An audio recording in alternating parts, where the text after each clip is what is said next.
feelings. So it's like, yeah, he's put a lot of hard work. He's on a world stage playing basketball. He's feeling it. He's in his zone. He's happy.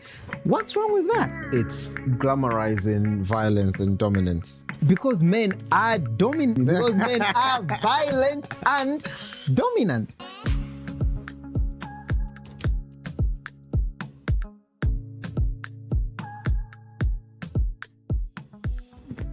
Okay. Okay, ladies and gents. Now, whether it's toxic masculinity, hang on, let me start that again, because I actually had this part planned out very well. Oh dear, oh dear, and you botched it already. All by yourself already. So let me try that again properly this time. Okay, hang on. Okay. 3, 2, 1. Okay. So a big question for today, whether it's toxic masculinity, the broarigarchy, or the manosphere. Conversations and debates around masculinity have been rising since about 2016, which is when President Trump first came into office. And they've just got bigger and bigger and bigger and bigger. It seems to be something that's permeating through society day in, day out. Now, with Trump back in office and what are termed as his side men, Elon, Mark, and Jeff, there are reports that 2025 might be the year that the man makes a comeback. Now, what is a real man? Who gets to define what the real man is? Is it the state? Is it the elite? Is it the educational system? Or is it pop culture? Movies, music, TV shows? Or if it is them, where do they get their ideas from? So really, who decides what a man is? So that is the question we're tackling today. What makes a man? Why does it matter that we know what makes a man? And how will that knowledge impact our lives, or how should it impact our lives? So let's dive straight in. That was a good opening. All right, Pronik. You've probably heard the term a real man before, right? What do you understand by that term when you say, oh, real man, or what do you understand by that term? Everything that a fake man is not. Okay. And what's a fake man, I guess? Okay. So I did a bit of a deep dive in this, right? And I think I've come up with a solid ground of what I believe a real man is. And for me, it's gonna sound similar. It's gonna sound very repetitive. To answer your question directly, there are a few qualities that serve as a core that show who a real man is. Yeah. Okay. And those would be things like someone who can protect his loved ones or the community, a leader, someone who can be a leader in whatever vicinity, someone who can show real strength. And I'm not talking about physical strength. It can be emotional strength. It can be mental strength. It can be physical strength. And someone whose outlook in life is I botched up the last one. But also who can be gentle at the same time. I'll go with that. A gentleman. So simply put, when I hear the term real man, those things come to my mind: strength, leader, confidence, maturity, being able to take a lot of beating, for example, being able to persevere and put up with a lot of things. Those are the few things that come up to my mind when I hear things like a real man. That's interesting. So in contrast then, what would you say a fake man is? Or is there such a thing as a fake man? Or is that an alternative term that you'd like to use? No, I don't think there's such a thing as a fake man. There isn't an alternative term I would like to use. But what I would say is that there are people that fall short of those certain qualities. Right, okay. Yeah. Okay. So I wouldn't be looking at them as fake, but I would be saying that, when you're encouraging somebody, sometimes you're like, be a man, be a man. The stigma of that is that, oh, men don't show emotions. Well, yeah, to an extent, you're not supposed to crumble at the same time as your wife has crumbled. You know, your crumbling point should exceed, let's say, your wife's or your spouse's. You know, I was talking to someone at work, and I was saying to myself, you know, I find it funny when people say that, oh, it's okay for a man to show emotions, you can break down. I'm like, listen, I have a million things going on. Are you sure if I break down, you're gonna put the pieces back together? So what happens now if I stop and I give in to that, and now I can't put myself back up together? What responsibility are you gonna take? You know. So yeah, to an extent, you know, we're meant to live, not live longer, but hold on longer. Well, okay, fine.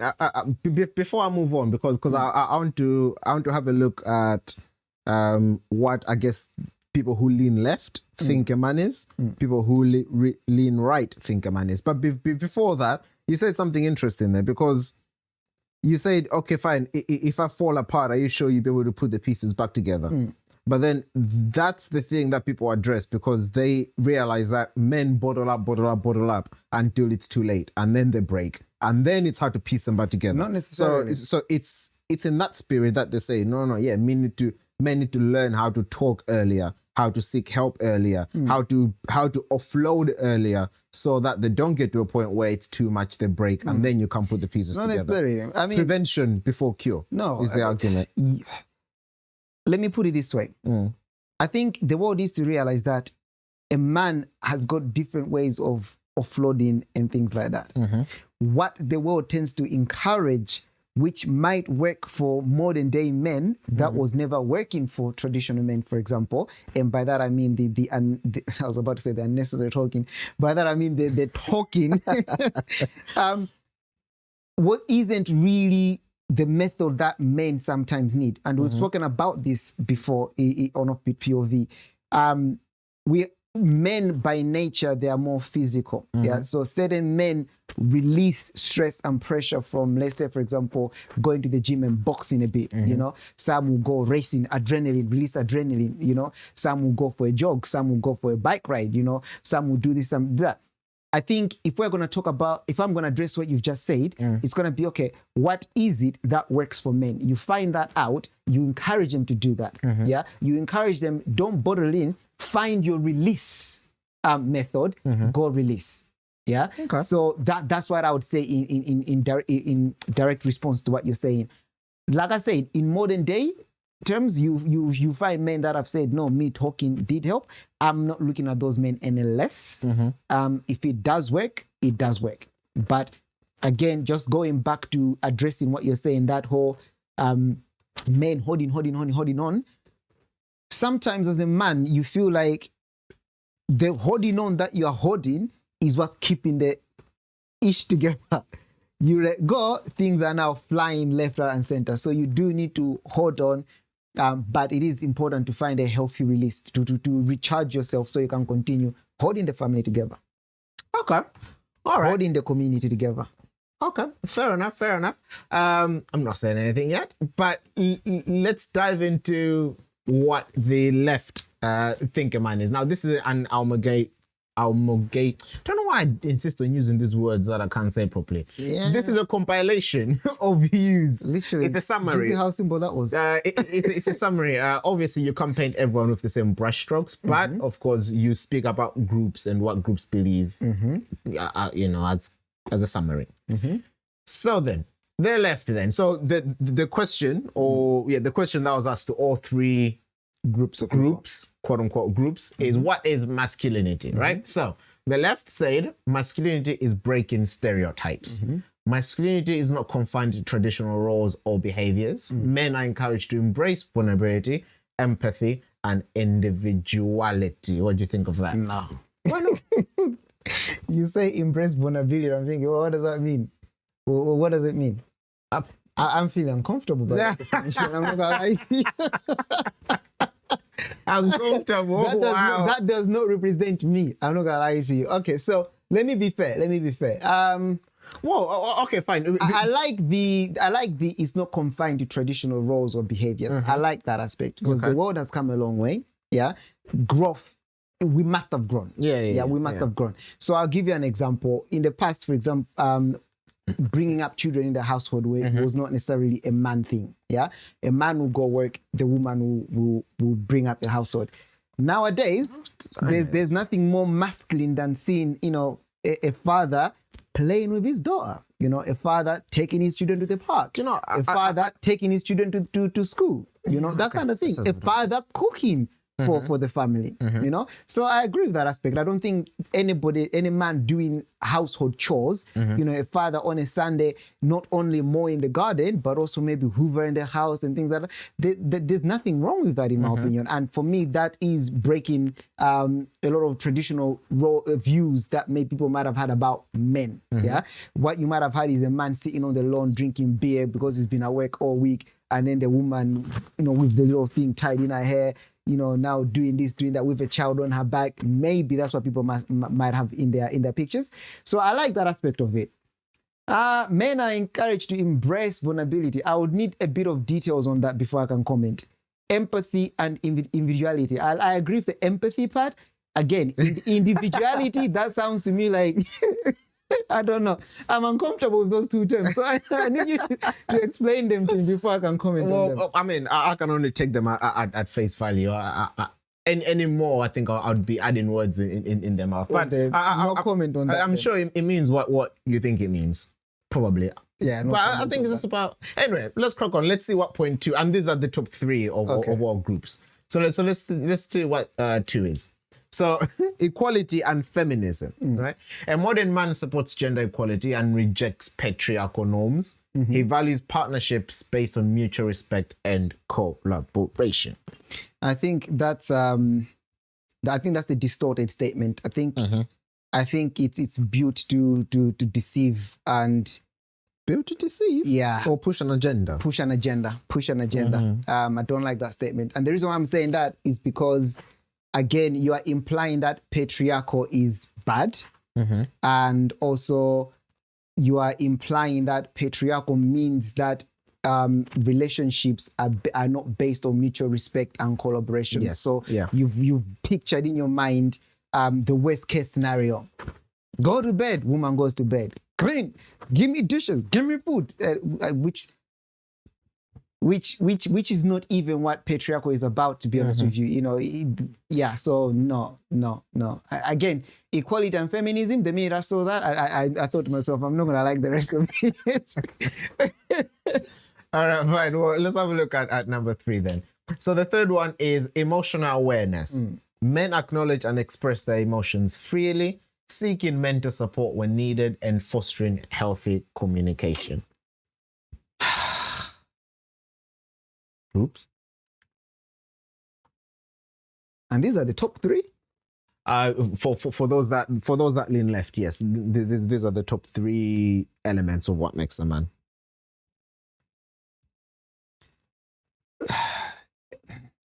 I'm seeing a man sitting there crying all day, every day. Why? Because they express their emotions freely. Really, yeah. Yeah, okay, to be fair, today was a hot day at work. Makes that the paint in it. Tomorrow, yesterday was better, yo. I don't know about that. All right. I don't know. I don't know about that one. Let's. I like the fostering healthy communications. I like that aspect of it. Yeah. Again, seeking mental support when needed. Again, in the modern day, I like that. Yeah, because it adds when needed. So I like that aspect. It's courageous to know I need help. Yeah, and it's even more courageous to go seek that help, whatever it is. In fact, I think for me that actually it's the essence of being a man. We need to know when things are wrong with ourselves, with our loved ones, with our family, with the community. And then be able to know that we need to do something about this issue, and that starts with yourself. So I like that aspect of it. I would not take the whole of it, but yeah, do men need to be emotional aware? Yeah, I would say they do. But do they need to cry every single day? No. All right, fine. Well, let's see those that lean a bit right then, right? So the first one for those was traditional. So men are providers, protectors, and leaders within their families and communities.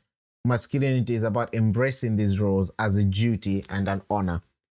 I think I'm right. In fact, that's exactly what I said when we started, isn't it? I think you did mention I mentioned provider, protector, and the leader, which is exactly what that's saying. Yeah. I think these things are misunderstood. I was thinking to myself when I was looking into this discussion. I got to a point where I gave up. I said, you know what? No, I think I'm okay with what I know to be a man. You know, biblically. There's a conversation that I heard. I'll share a quick story. I can't remember the link. If I find it, I'll send it to you. But someone was sharing a story about a man who saw a girl, who met a girl. Now, this man was not weak per se, but he was not a fighter. The girl he fell in love for, she was like the number one, paraphrase this story, yeah? Don't quote me. She was like the number one in black belt or something like that. So a fighter, quite strong. Yeah. He worked up the courage to ask her to go out, and they went out. Yeah. On their way back home, whatever, again, paraphrased as the stories go, big men there wanted to pick a fight and whatnot. Now, he knows she's a black belt. He knows she can fight. What do you think he did? What did he do? Got in front of her? Slowly took her arm, moved her behind him rather, and said, if you want to get to her, it's going to be over my dead body. Yeah. Okay. He got knocked out. And she beat them up. But the woman said, this is the kind of man that I want to be with. Okay, why? It's not about the ability to be able to protect. It's about it's about the quality in you. Okay. Yeah, it's about that thing as them. So when we talk about we are providers and protectors, does that mean that it doesn't mean that men are better than women in all these aspects. It just means that that's a core duty of a man. Yeah, these are things that a man will take on as their role. And if you happen to marry a wife who can beat the hell out of everybody, well, that's fine. But it means I'm still going downstairs to go check late at night if the sound is noisy. My wife is going to be upstairs. My children are going to be upstairs. I'll get beaten black and blue. Yes, that's fine. But I'm going to be first to go downstairs. But what if you get killed? I'll die for my family. When you could have easily sent your wife in, she could have handled the situation. Yeah, when I could have easily done that, but I would die for my family. Like Christ died for the woman. No, but that wife. No, fair enough. Interesting story. Okay, so we're on the first one of those that lean a bit right. So we've got traditional, which, as far as I can hear, you're saying you're on board at the moment. That. Yeah.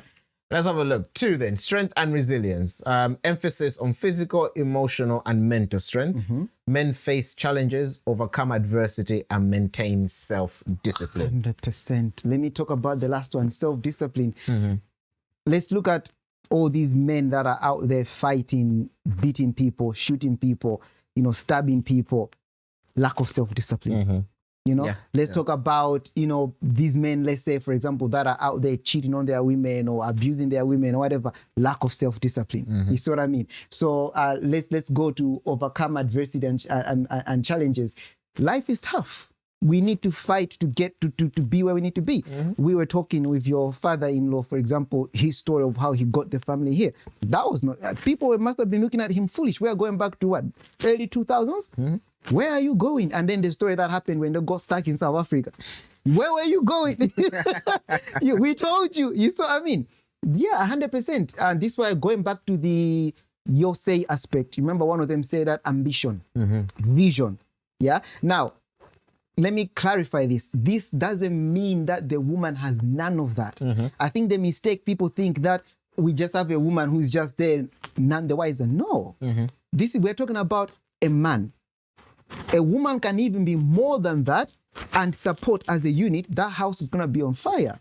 That house is going to be cushy, spiritually, physically, financially, emotionally. You see what I mean? That house is going to be on fire.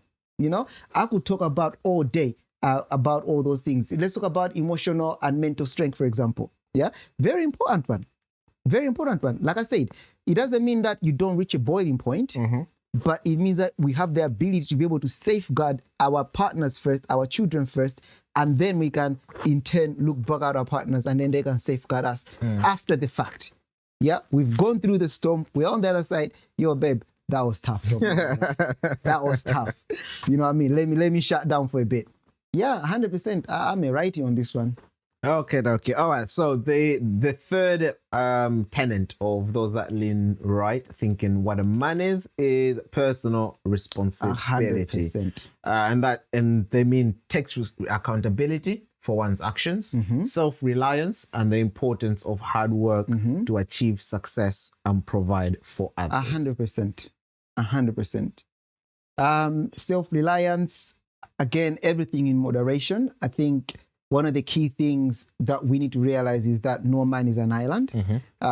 We all need help at some point, but it goes back to what I was saying. We need to realize when we need help and be able to ask for that help. But otherwise, I'm where I am because of what I did, and only I can take myself up to this point. I know the work that I need to put in. If I don't know, let me find out the work that I need to put in. What do I need to do? And so on and so forth. You know, can't add anymore. Personal accountability. You remember there was a story that I told you. So there was a time when I was talking to the rib, and we're talking about sometimes she's telling me that sometimes people thinking that you're gonna be late and always saying that, oh, so and so is always late, so and so is always late, actually makes you late, and therefore it's not your fault. It's because those people were saying that you're gonna be late. So it's like they've spoken into the universe, and now you're late. I'm not hold up. You were responsible for setting your alarm. You knew the time you had to be there. You did it. How can you sit here and say that it's also their fault, or it's their fault for speaking it into existence, or for saying that you're gonna be late? Now you're late. Now you're saying that it's not your fault. I'm like, no, I'm sorry. That's 100% you. So that's personal responsibility. That's a big one. That's a big one. That's a very, very big one. We can blame the universe for a lot of things, but at the end of the day, we all made decisions. Yeah, we all made decisions, and you know, I'm here because of my decisions. I don't regret mine. I've had a great life. All right, fine. So then, after I had digested those, I was like, you know what? It's a 2025, so let's see what AI thinks. Oh dear. So I asked AI. So the prompt was. Well, I did ask AI, what is a man according to you? So this is what AI said. AI said, masculinity is authenticity, responsibility, and emotional intelligence. And I gotta tell you, I'm on board with AI's definition. So authenticity says being true to yourself and embracing who you are, whether that aligns with traditional masculinity or not. Which I did agree with, yes. Responsibility, taking accountability for your actions, supporting those who care about you, and contributing positively to your community. Which I also agree about. And emotional intelligence, understanding and expressing your emotions in healthy ways while showing empathy and compassion 100%. for others. Yes. So to be honest, I mean, I did find it interesting to see the shift, I guess. Was this the surprise group? Oh yeah, AI was a third surprise group. Yeah. Listen, AI is part of our lives now, so we've got to just incorporate it in everything we do. But I did like the way AI summarized it, because the reason I like the AI's definition, I think it captures the spirit of what the left tries to communicate, but fail to execute it. Yeah. Because I'm not entirely against and I'm going to keep calling them the left again, just understand that I'm trying to separate the two mentalities. Views. Yeah. I'm not entirely against what the left say. Softness, I guess, is probably a summarized way of putting it. I do think it's just like it's riddled with agenda. It's riddled with a certain agenda. They don't care what a man is. They care about the ultimate agenda. And what they're saying is the only way for the only way for men to fit into this agenda is to be like this. And therefore, and I did find interesting that they're the only one in their definition where feminism and women I mentioned a lot. And it's like, well, we're talking about men. Men, exactly. So why are we even talking about feminism in a man? Well, I mean, I know what you mean. I know what you mean. I know what you mean. And I'm sure people know what you mean. But it does come across like that, to say, okay, can we not just talk about men without bringing the women in? And it's not to say that the women are not important. It's not to say that the men are not the cause of women's issues, but let's just have a look at what a man should be. And then let's take everything into account. So I did like AI's definition, to be fair. I think it captures the spirit of someone who is responsible and caring and takes care of his and his society and those around him. And if we had more men doing that, there would be a lot less problems in the earth. This Axel 100%. Radubakani thing, I don't know his story, but I would take a wild guess and put money on it. That's a failed household situation right there. Oh, but didn't he grow up in care or something? Like, don't quote me on that. I don't know. But no, I do know that it's probably not a great Upbringing. I think it was a refugee or something. Yes, but it's probably not a great upbringing. To be fair, it is a failure on both men and also the household. But to be fair, it does go back to men because 100%. a lot of single households are single mothers. Of course. N- You not don't single often find fathers. single fathers. Yeah, they are there, but yeah, not often. It's usually Let me say single something mothers. very one-sided. And if you do find a single father, those children grow up great. a lot less problems. It'll be interesting to see what the stats are around those. If I remember, I'll look into it because those are the kind of stats that I love looking into. So it will be interesting to see what the stats around those are. But okay, anyway, so those are the three. What the left thinker man is, what a right thinker man is, and what AI thinker man is. Like I said, I like the AI definition. I think it's a compilation of everything put together. And of course, from your comments, it seems like you're more. I'm a right. You're more right. AI. You're more right leaning than you are left leaning. I liked aspects of the left. I agreed with all aspects of the right. Oh, okay. You liked aspects of the left, but you agreed with all aspects of the right. Fair enough. Okay, so I want to then shift and move and talk about how media shapes what a man should be, or what society says a man should be. Now, I don't know if you've watched any movies recently. Couple. Yesterday I watched what was the title? I watched a movie that I thought, let me just leave it for a sec as I was eating. Missing on Netflix.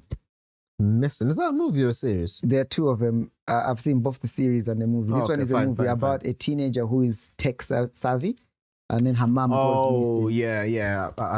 Okay. I think I saw something like There that. was that, and what else did I watch? Can't remember now. Of course, I've seen Sonic the Hedgehog 3.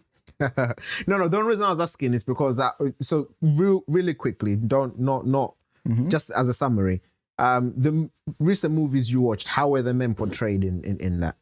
That's why you can remember. Okay, so let me talk about Missing because that's fresh up my mind. He was basically the villain. Both men were basically villains. No, yeah, fair enough. But was it? No. As in, it was not a superhero movie. They were portrayed in a bad light. No. Yeah, I know. So the father, the biological father of the girl, was an abuser, anger issues, went to prison, and then whilst in prison, met a guy who then, when he came out, we find out in the end, dated her just to sort of like, it was a plot. The whole thing was a plot with the ex-husband so that he can kidnap her basically. So someone she fell in love with, thinking he's real. They were talking on chat, whatever. Right. Okay. Ended up being a con artist. Ended up being he was lying about everything. So that was the portrayal in that one. Okay. Well, And she was the angel. She was the one that, loved the daughter, left him and changed their names, and told the daughter that the dad had died. So quite, that's why I'm saying they were villains. yeah. Well, I think that's slightly different though, because that's a domestic abuse kind of specific story in it, and those kind of things do happen, I guess. So it's I guess it's one of those where it's like, well, it's a story about someone who got kidnapped, and let's be honest, 9 times out of 10, the kidnapper will be a man. There you go. When you talk about the portrayal, there you go. So portrays men as violent. Well, yes, and I think that's the reason why I wanted to speak a little bit about how the media portrays men, because there has been a noticeable shift in recent years about how men are portrayed on screen, from sort of like, you can say, like a manly man, which is what I guess a lot of us grew up seeing on screen, you know, manly men being men, the James Bonds and the whatnot. Exactly, to I guess what we have now, which is more like a metro man, like a you know, a feminine man, really, to be honest with you. It's just it's a woman in man's costume, in essence, right? But the reason this is important is because I was reading a quote from Professor Scott H. Church. He's a professor on communications and social studies, and he says that we consider pop culture, movies, entertainment, etc., as mere entertainment, which gives pop culture the power to persuade us to accept messages we wouldn't otherwise consider. Pop culture can define our perceptions of what is normal and abnormal, what is funny and not funny, what is beautiful and not beautiful. And if we aren't careful, it can influence our attitudes, values, beliefs, and judgments negatively, right? Now, the reason this was interesting is because the world, I'll just put, has identified an issue, right? Now, the issue is that for too long, the media has portrayed toxic masculinity on screen. And that has, and what they're claiming is that has negatively impacted young men and women, which is why for them, the solution is to start showing more non-toxic masculinity images of men, which are all these soft men, the way you'd call them, which are these soft men that would be described. So then, I want to show you something and then ask you a question, right? So let me get this up. You might have to put your thing on. I mean, I don't know how much it will how much you actually need to hear anything. But okay, so have a look at this. Many of our examples of American masculinity, be it in sports, military, law enforcement, the entertainment industry, the men that men look up to. A lot of what they're teaching is domination, aggression. There are these hyper masculine figures that we try to adhere to.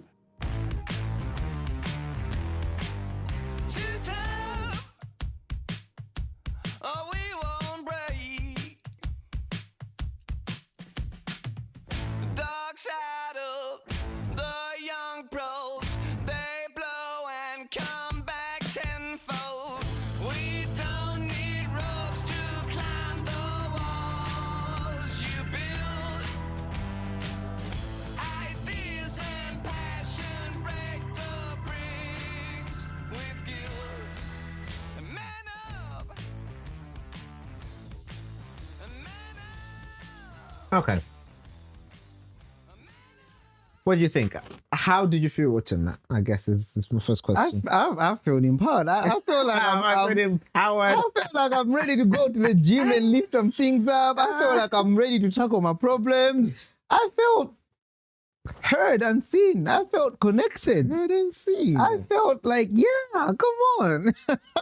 I don't understand. Well, the argument, of course, like you had heard the guy speak at the beginning, is that a lot of male portrayal on screen, especially historically, has been about aggression and dominance and violence and stuff like that. So do you think that is a fair criticism?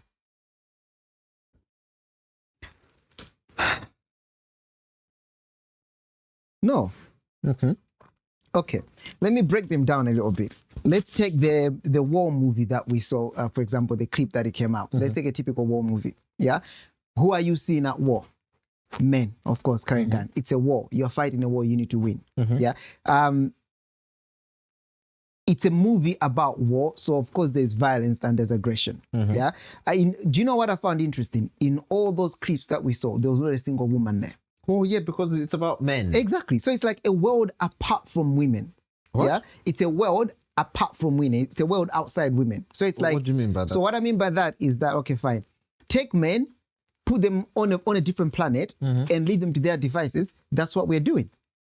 That's what we're doing. We are conquering the planet. We are going to the gym. We are fighting for our survival. You know, we are walking in slow motion with a bomb exploding behind us. You know, we are going to the gym and lifting weights.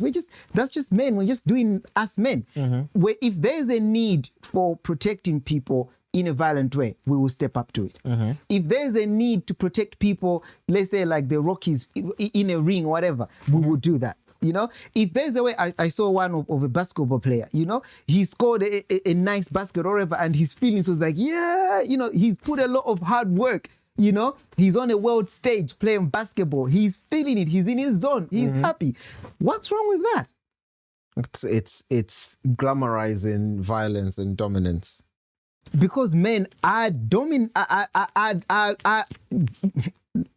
excuse me. Because men are violent and dominant.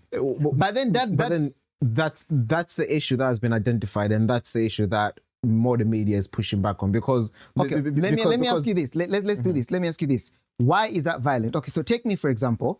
I'm a boxer. Yeah, I need to have a certain nature to survive in the ring. Yeah. Yeah. Why is that an issue? No. Okay, for something like a boxer, fine. I mean, I'm sure people would take issue with boxing in itself, but now we're talking about so you as a boxer, you train because box is how you make money and how you survive. But then the issue is saying that the little boy, the 11-year-old boy at home, watching boxing on screen, what are they learning? Because they're not learning, oh, I need to train hard and go to the gym. Fair enough. So that I can become a world star boxer. All they're learning is that, oh, okay, punching people is fine. This is the argument. All they're learning is that, okay, how do you get ahead in the world? Punch the hardest. So they're going to go around punching the hardest. That is a stupid argument, and I don't use these words quite often. First of all, let's learn to safeguard what we feed children, right? What I saw there, no children should be watching that. That's adult entertainment. Right? That's for grown-ups. That's why I say that, oh, I felt empowered. What I was seeing, I was getting a sense of that manly energy. I can channel that in the aspects of my life that I need to channel. I can channel that in the football that we play. I can channel that in the gym that I go to. And I can channel that in my workplace in the sense that... So let's get back to because remember my question was about, do you think it's a fair criticism?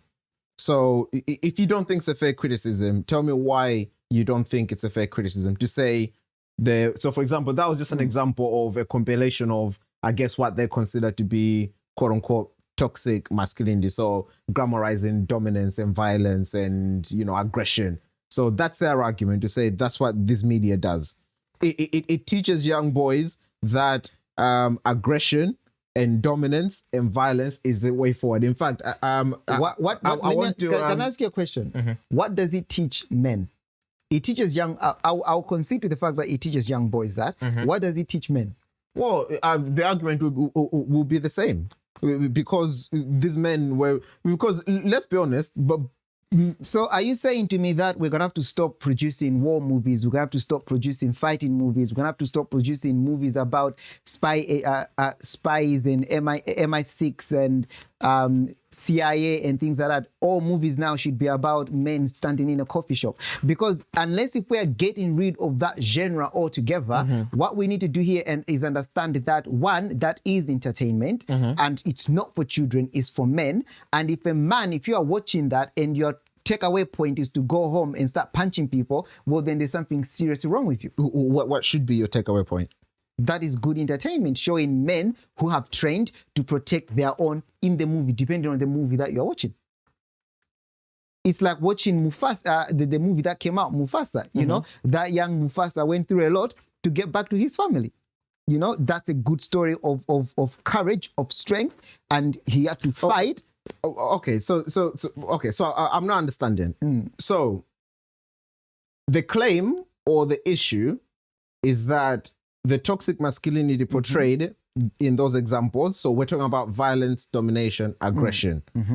This is what the movies have been teaching men, or I say young men, young boys, because that's where people learn their life from, or their point of view from. You're formed when you're a child. By the time you're a man, chances are you've probably learned what you need to learn already. Your outlook on life is already cemented. So that's why I keep referring to young men.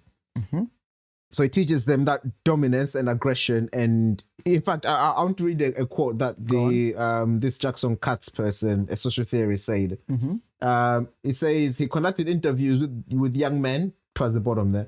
He asked them to describe in one word what being a man means to them. The answers were to be expected: physical, strong, independent, powerful, intimidating, respected, scary, hard, stud, muscular, and tough. And then he went on to say how these ideas or understandings of masculinity and what being a man is lead to violence and a more violent outlook on life and whatever. So I'm not saying they're right. I'm not saying you're right. I'm saying that the argument or the claim is this was toxic, hence why we're trying to pacify society with watered down or other versions of men. So I'm saying that if you're saying no, that is not a fair criticism, I want to understand, why is it not a fair criticism? I'm trying to think of a way of how to put it, to break it down. So I don't know. My issue is, okay, so let me ask you this then, in trying to answer that. You really you're really going through thoughts, huh? Yeah. Are we saying, is he basically, okay, fine, I think I understand. He's just criticizing the art altogether. So is he just saying that these movies altogether, they were bad movies? They never should have been made? No. Because that's what the impression that people got from these movies led them to be violent in their lives.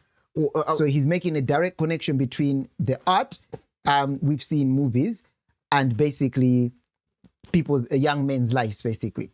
So so it's not so much the attributes per se, but it's the fact that the men, the young men, misunderstood, in my words, what they're watching, and then took that and then started practicing it in their lives. For example, it made them more violent. They didn't channel that towards the right. No. So your answer lies in saying they misunderstood. So tell me why they misunderstood, because that's where your answer lies. So why do you understand it that if you watch those movies and then end up becoming a violent person, you've misunderstood the movies? Why is that a misunderstanding to you? Okay, fine. Yeah, I think my answer is there. You're right. And that's why I was asking.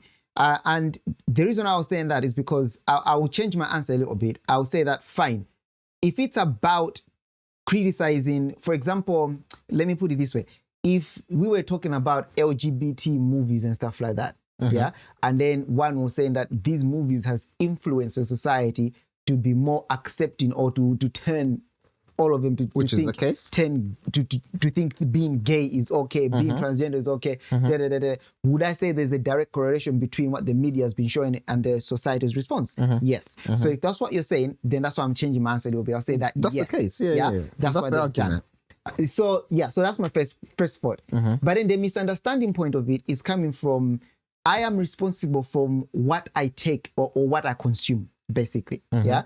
So these things are out there. So people are consuming them. Now, I don't know when was last you watched a movie, let's say a war movie or a boxing movie like Rocky or something like that, or Creed, and then thought to yourself, okay, fine, I'm going to go out in the streets and start punching people. Or thought to yourself, okay, being tough in life means if anybody picks on me, I need to punch them. And then you started going to the gym, working out, just in case someone starts on you, you can then punch them. Yeah. I don't think that's the outlook that you took from it. No, but so that's what I'm saying. I don't think that's fair though, because but that is the correction we're being given. But so it has to be But fair. These things are not a one and done, as in you watch one thing and then it leads to a certain action. However long it takes, it's about exposure, and it's subconscious. It's about how you come to understand the world. So it's not like I watch Rocky and then all of a sudden I want to go punch people, but I watch Rocky I watched 300. I watched Star Wars. I watched this. Over 5 years of me watching certain movies, I now come to understand that violence is acceptable in the world. Violence is an acceptable way. Accept that. I understand that's what happens. Violence is an acceptable way of getting what I want, for example, or if I want to come across as cool, for example, then the more violent I am, the more cool it's like smoking, for example. The whole reason why smoking was such a big thing in the 70s to the 90s was because the movie said smoking is cool. If you watch movies from like I think it's from the 40s to like the 60s, pretty much not even just men, everybody was smoking. And why? Because it was the cool thing to do, it was the thing to do, and it became a societal thing. Because it was acceptable. So I'll let you carry on. But the point I'm saying is that I don't think we can reduce it to say, oh no, I watched Rocky and I wasn't violent, therefore it's silly. No, because it's about exposure. It's about training minds, isn't it? Fair enough. I will accept that. But on the same note, I'll say that I've watched all those movies that you're talking about and more. In fact, one of my favorite genres in movies used to be those kind of lone wolf, strong man fighter movies like The Warrior, for example, The Creed, The Rockies, a man who has to overcome a hurdle. If you talk about the spy movie, that kind of thing. And I've never once thought to myself the way to get through life is to be violent and beat my way through and shoot my way through and so on and so forth. So again, I'm not going to say no that they don't influence society. I've already agreed to that. So my question is, what, for lack of a better word, what did you get right that others get wrong? Because the thing is, I think there lies in the question. I think it's a fair observation. It's a fair correlation, because if we say, and unless we're denying that pop culture, movies, media, TV shows influences society, which I think it's a clear correlation. I think there's no discussion about that unless you want to have that discussion. So we know that the things that people consume, the things that we spend our times listening to, watching, influence us and our behaviors and our outlook on life. Can influence our not behaviors. Can, do. Okay, fine. No, not can, do. Because not all, but go on. And not everything, but everything influences someone. Even you're influenced by something. But whatever, something might influence you, it might not influence someone else. But okay, so we've established that. So my question is, you said, okay, you've watched all these movies and that's not the outlook you took away. So what is it that you got right that others got wrong? Because in essence, that's, like I said, that's where the answer is. I don't know if it's a matter of getting something right and others getting it wrong, but I viewed these things as entertainment. Okay. Now, granted, I will also concede to the fact that in one way or another, they might have influenced my life. Like I said, maybe my desire, I'm a very sporty person. Yeah, I like being active. Maybe my desire to go to the gym and want to be strong and want to have a nice steady body stems from that. I don't know. Yeah. But for me, I've never once, there was a time when I used to joke about, I'm a demigod, get everyone calling me a demigod. After I went through that phase of watching all those Greeks of the Greek gods or whatever. Things don't influence. But that was fun. I never once actually thought that. In fact, I actually played on that and be like, doesn't God call us like gods and something like that? And I actually took it to the Bible, because we are gods as he is God and things like that. And then, if anything, that was the fun in that. So for me, they were just entertainment. Yeah. Hacksaw Ridge, for example, Hacksaw Ridge, sorry, very, very nice movie. But I never once thought to myself, I wish there's a war and then, with Russia and I'm going to go and be that person. But Hacksaw Ridge wasn't focused on the violence. If anything, it was focused on the... No, that's what I mean. I never once thought to myself, I'll be the medic and I'm not going to shoot anybody, but I'll go there. The first bullet will probably find me. In fact, if anything, I pray never to find myself in a war. Stay on the... Okay. I'm just saying that I don't know what I can say that I got right and they got wrong. But that's why my misunderstanding point came in. We are consuming these things that should be entertainment, But then we are allowing them to, like what you're saying, to influence our life, and then they change us, and then we release that in the wrong areas, in the wrong places. The thing is, I do agree about the fact that they're entertainment, but like the professor said in the quote, they're not just mere entertainment. And I think the reason why a lot of people have identified this to be an issue is because a lot of people do think, oh no, they're just entertainment. Oh, like violent video games. Oh no, it's just kids. They're just enjoying themselves. But are these things impacting children or anyone who consumes it? Yes. The fact of the matter is, yes, they are. The question is always going to be to what degree, though. Yes. No, I mean, I agree with most of what you're saying, but for me, I think the fact that when you watch a movie about a superhero or like Rocky, for example, you have to understand that every medium is trying to give a message, it's trying to portray a message, yeah? Or whether it's a message of resilience or overcoming or patience or forgiveness or whatever, every single art form has a point to it. Nobody just creates something for no reason, right? And so for me, how understanding is that the way that they show whatever they're trying to communicate, whether it's overcoming whatever, it's in a, what's the word I'm looking for? There's a good word for it. In a hyperbole, as an exaggerated format. It's exaggerated. Which is it's what over art the top. is. It's not all art. Not all art is exaggerated. Some art is realistic. That's the whole point of art. Or some art. Anyway, some art is realistic, but yeah, that's what fiction is all about. That's what dramatizing is all about. No. These are things.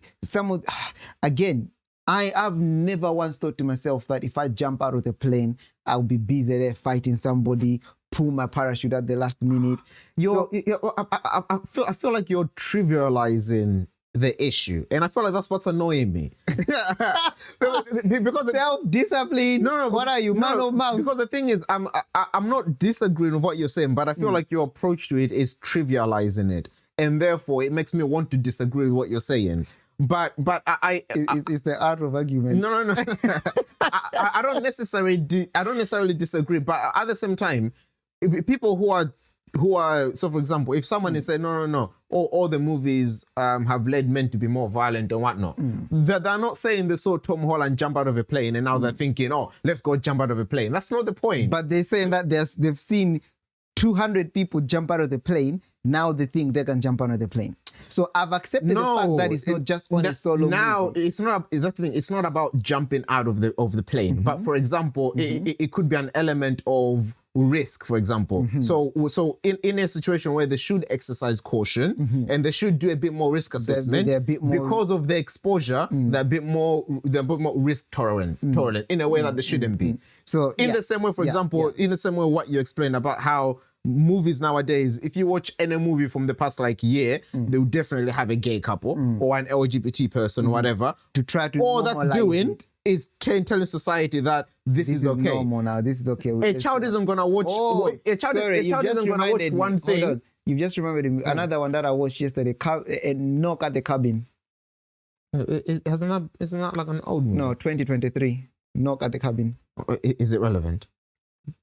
Oh yeah. The main players were two dads with a daughter.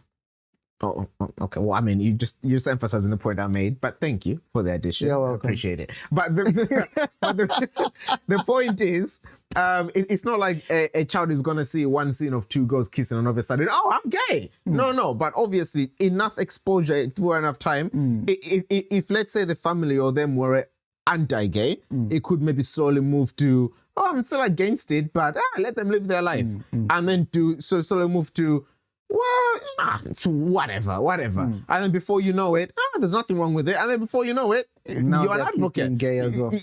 No, that's the thing.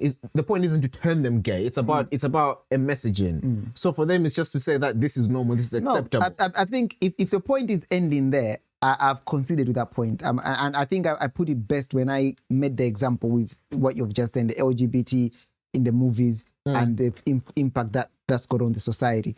So if I bring it to the violent movies that we're talking about and the impact it has got on men to be more violent, I've considered to that point. I just if we go back to personal accountability and responsibility, I just don't think we can solely blame it on the movies and then end there. And that's why I'm looking at myself as an example. I'm looking at myself an example and you as an example. You know, we've spent our lives watching, more or less violent movies as well. That can be 10 violent movies. The thing is, the older I get, the more I realize that we're probably not the best example profile. Because yeah. I get that. You know, by God's grace, we've been incredibly. We are loved more than you. Oh, jeez. Okay. Anyway. No, but okay.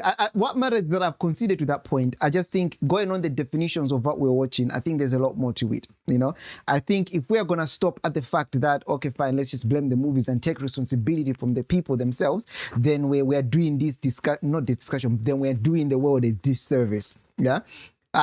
Influences are always going to be out there, but we still have to be responsible for the fact that, you know what, we allowed that to then play out into the society and affect our behaviors and things like that. Especially when it comes to children as well. Repeat what you've just said. I'm not comfortable. Influences will always be there, but then it is up to us. Yeah, repeat what you just said. I'm not comfortable just stopping at the fact. That's not repeating. That's carrying on. Carry on. I'm repeating in a different way. I'm not comfortable with just staying at the fact that, let's say, blaming. At the moment, it seems that we are blaming the movies for the men's, let's say, nature in the way it is now, or the men's violent nature. Yeah, we're just stopping there. You know, I'm not comfortable just stopping there. The movies are we can say they're a big factor. To the nature, but they still allowed that to happen. Who? The men in the society. They still allow themselves to become susceptible to these influences. We'll be right back after the short break. No. So I just want to understand what you're saying. So take an 11-year-old watching movies for the past year and whatnot, and now that 11-year-old is 20 years old and they're saying, oh yeah, love is love, whatever, everybody can whatever. Are we saying it is that 20-year-old's fault that they allowed the media to influence them? That's what you're saying. I'm saying that example, my answer will be, I'm saying it's the parents' fault for exposing that 11-year-old to content that they shouldn't be watching until they were at least 15, 16, 17, until they could discern and see that, okay, this is that. They were much too young to be exposed to that kind of thing for that long. And that's what happens. The video games you mentioned about, we have so many families right now, their children are in their bedrooms playing Fortnite or whatever, fighting for years on end, and they don't even know what their children are being influenced to on YouTube, things that they're being exposed to and whatnot. They are failing their children. Yeah. So on the aspect of children, it is the parents' fault for not. All of us at some point, we need to find our way. But the parents' job, the best thing they can do for their children is safeguard them until the time and teach them as much as possible until the time they can watch these movies, go to these places, see this thing and discern from themselves. You know, at that point, it's fine if they watch or if they turn violent or they turn this, they turn that after the fact, well, they're making that choice. Then the responsibility will now fall on them. You see? So that's what I'm saying. All I'm going to say is that let's not take away responsibility from those that we need to hold accountable to. For children, it will be parents. For adults, it will be we ourselves. We need to be able to discern that this is not good. This is good. Let me watch this. Let me not watch this. This is entertainment. This is not entertainment. Okay, so if I had a gold star, I would actually give you a gold star because I actually like that point. Hey. Guys, you won't hear that again this whole year. I actually like that point you made. Although, so the point about the kids being the fault of the parents, I agree with that point. I think a lot of issues trace back to bad parenting in society. I think that's probably the number one crisis that nobody's talking about. Parents suck these days. So yeah, 100% agree with that. But then when it comes to the main thing, you said that it's up to the men's responsibility to know that they should consume this, they should consume this. Well, That confuses me a bit, because you said that there's nothing wrong with the movies. So why should the men be then choosing that they should consume this or not? If there's nothing wrong with the movies in themselves. No, I did agree. Don't forget that if we are talking about the movies influencing the society, the men to be more violent because of what they're displaying, I concede to that. I say that fair enough. Yeah. So two things now that will happen. You have men that are watching those and understand that it's just entertainment. Granted, there will be some form of influence that will seep in. And I liked the risk example that you gave, you know, that they might become a bit more braver in certain situations, and that can play out maybe even in workplaces with certain business deals or certain chances, you know, because of that. I would say that can be a positive influence. 100%, I agree. You know? Yeah, or you have men that will consume that and realize this is not my actual cup of thing, because I realize that it could potentially do A, B, C, D to me. So I'm going to put a stop to that. Or you have men that have neither, and now they're consuming everything, and now it's seeping out in all sorts of things affecting their life. You see? So that's what I was talking about as men now. Yeah. So yes, the influence will remain in the videos. The violence nature that they are bringing about will remain, because it is violent. We're seeing boxing there. We're seeing guns blazing, bombs. You know, that is violence. I'm not denying that. You know, but then we are responsible. It's up to us now to decide what that's gonna do to our lives as men. As children, of course, we can't. Okay, no, to be fair, I like what you've said. And I think you've hit it on the head when you spoke about adult entertainment, because I think movies do have classifications. You know, even though the 12 and the 15 are getting very weird. But I'm talking about the spirit of them. The spirit of the classifications was, there was a time when people would watch a piece of content and say, no, this is suitable for children up to 13, or this is not suitable. Was an 18. Yeah. Now we're finding on Disney Plus. And I think that's because people understood that no, there's certain things that may not be as harmful. They could still be, but may not be as harmful for a fully developed brain. Exactly. Whereas if you expose it to an undeveloped brain or a not fully yet formed brain, it's going to be 100% harmful. Because they may not tell the difference between reality and not. So now you're feeding their act. No, or not even just reality. It's just the way your brain is wiring things. You know, like if you get used to seeing people, you know, blowing people's heads off in video games or whatever, you end up as Axel here, who thinks it's okay to go. Yes, that's the extreme. But also you become desensitized to stuff like that. That's so. Like a situation, let's say for example, a situation that should be horrific. Like you're watching Israel and Hamas blowing each other up. You're just thinking, Call of Duty, it's just a game. But no, that is a tragic situation that's happening to people. Not gonna lie, that's a fair point. But then your outlook on these things become numb because you're used to them. So I do really like that point to say, it is what if it's adult entertainment, it should be adult entertainment. I think that's probably a big point that the culture has missed, because when we talk about children play video games, children want violent movies, blah blah blah. Yeah, but hold on, should they be doing anything? Exactly. Like I'm pretty sure. Like I don't know what Rocky is, but I don't like Creed is probably like a 15 or something. So what's an 11-year-old doing watching that? Exactly. So 100%. I think I do agree. I do agree with that point. But in any case, I also want to agree with the fact that oh my day, it is. No, this is what I'm saying. I agree with what you're saying. It's just the way you were saying it. I don't think today will ever happen You're again. so flippant about it. That's what the issue was. I was unrotating you. And I know what he's saying, but the way he's saying it. No, I do agree that all the movies, well, I haven't seen all of them, but the ones that I have seen where it's like, like the Lone Soldier thing or like the 300 type of movies. Yes, they're violent. Yes, they're bloody. One can argue, it's based on historical. It's just history. But even if it wasn't, you can watch that, and as a man, you can come away feeling encouraged, saying that, you know what, no, I have to protect me and my family at all costs. Nobody's going to take me and my family for it. Doesn't mean go around and start trouble, but at least... Or if you're in America, it doesn't mean go buy guns. Exactly, but... Glove compartment. Well, I mean, if I was in America, I would own several guns. Oh, dear. I think guns... Anyway, that's besides the point. No, I wouldn't. That's besides the point. But yeah, you can... So my point is, all these movies usually contain really good messages that men need to take and walk away from. I don't know about the vengeance ones, like the Or the John Wicks or Punisher, whatnot. John Wick, Those ones we can argue about Equalizer. Christian. We can argue about Christian values, Yeah, right? Because obviously they thrive off revenge and stuff. And as Christian men, we shouldn't really be relishing in the revenge that spirit. mentality. Yeah. But where it's we should love our where it's like enemies. protecting your own or going to rescue, like the Taken, whatever, or stuff like that. Those, I will find you. those ones, you can walk away saying, you can admire the love for the family, the willingness to go above and beyond for the family and whatnot.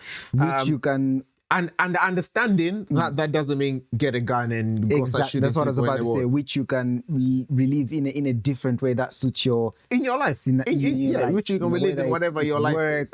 In spirituality as well. I'm gonna lead my. Let's say you've watched a good Tyler Perry praying one. I'm gonna lead my family in prayer.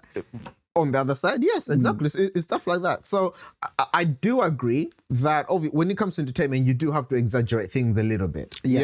You have to, so that they're entertaining, so that they're engaging, so that they're whatever. Like half of this of the turns and the flips in RRR did not exist. You can't do half of it. RRR is a masterpiece. It is. We watched a 1 hour and 45-minute documentary on how it was made, and it was still. Now I did watch RRR again. Brilliant film. Anyway. So anyway, in any case, the point I guess that we've come to or that we've discussed there is the fact that media, movies, TV shows, music, etc., we know that they influence people. We know that for a fact, right?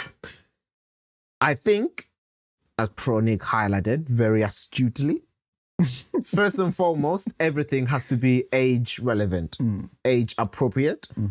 As an 11-year-old, you really shouldn't be consuming content that is deemed for 18 and above. And mind you, this is a world deeming this. This is not even like Christian people. This is the world deeming. So it means... So what more Christianity? Imagine, right? So, and again, this goes back to the point about what being a man is, about personal responsibility, accountability, which, if you have children, I'll go as far as to say, even if you have a wife, it is your responsibility to ensure what is happening in your household is beneficial for everybody, and it's wholesome, and it's good mentally, emotionally, and spiritually for everybody who is involved in those things.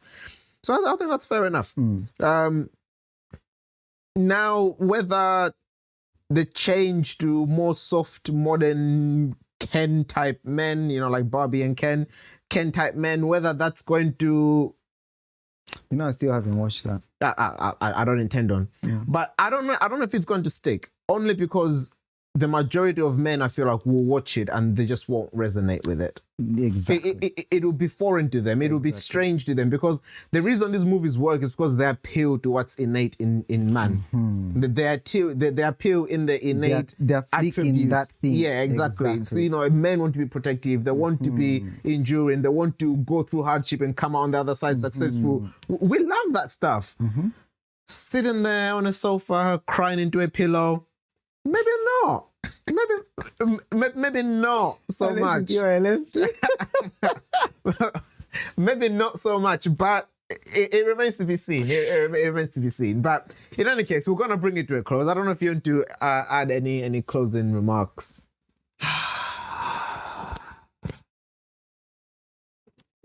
We were okay. Just not much really. Just on the. I just want to reiterate that aspect we've just finished on, to say that these what are they called? Age appropriate materials we're talking about. We're not even talking about them in the Christian world. It's actually in the secular world. Even they are deeming this is not appropriate for young children, for young minds. I would say Christians would be even stricter. So what the world is saying is, for 12 years, you'll be giving your 15-year-old if they need to watch it. Yeah. And what the world says, for 15, you'll be giving your 18-year-old. But not only that, what I wanted to add was the fact that we need to consider the content in the first place. Yeah, consider the content in the first place. Is it something that we need to be giving our children to consume? Is it something that we ourselves need to be consuming in the first place? Going back to the definitions of masculinity that we were talking about, self-awareness, I can add, it's important. Emotional intelligence, understand the influence that these things are having on you or might have on you. You don't even need to wait until you start seeing little impulses of, I'll backhand you. Oh, hold on. Where's that? No, you can foresee what something is going to lead to. I've been in my bed sometimes and I'm about to watch something. I'm like, this thing is going to make me feel this type of way. And right now, I don't want to be feeling like that. Like, let's say emotional, for example. Like, it's just a soft example, yeah? I might start thinking about all sorts of things and then tears are falling down. I've got work tomorrow. I need to turn up for my work tomorrow. You see what I mean? No, I'm not going to do that. So it's just a small example of, like, let's say an instant kind of thing. But we can foresee, you know what? No, actually, no. Also knowing yourself. You can know yourself. Remember, there are certain things that I've never done because, addictive tendencies, I love shisha, but I almost got a vape the other time. I think we spoke about it, because in my head, I was like, it's just shisha on the move. It's just on the move. Wow. You see what I mean? But then I thought about it. I was like, no, I saw myself puffing that thing day and night, even in my sleep. You see what I mean? So I was like, I would rather not. It may not have happened, but I made that decision of, I would rather not. You see what I mean? Because that could be the potential outcome of this thing. And I think that's part of what being a man is. Last time we spoke about, we are always risk assessing things, always assessing situations, what could be, what couldn't be.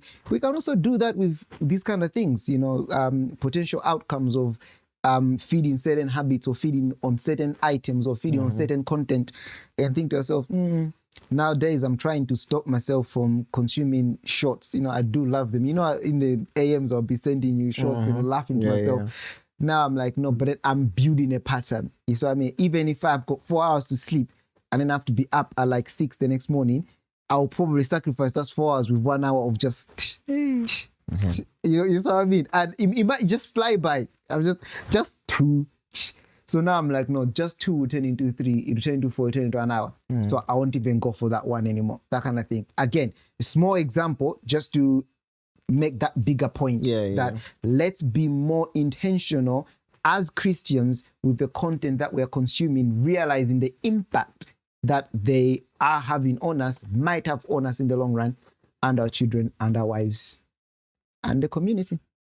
Fair enough. Very well said. Very well said. Ladies and gents, thank you very much for joining us for that conversation on what it means to be a man in 2025. But have you noticed?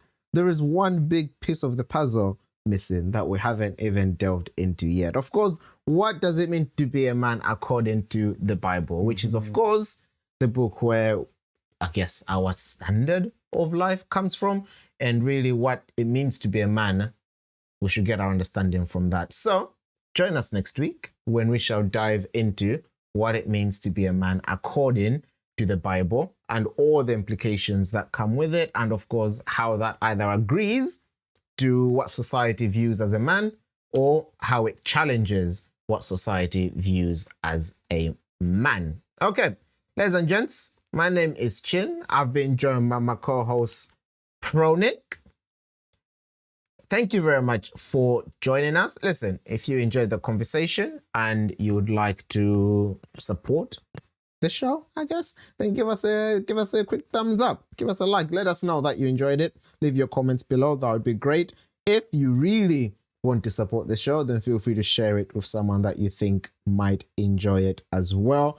Follow us on our social medias so that you're up to date with any updates and stuff. We'll be posting our weekly question shortly, so you can go ahead and answer that as well. All right, guys, it's been ages. I'll let you go away. Okay, bye.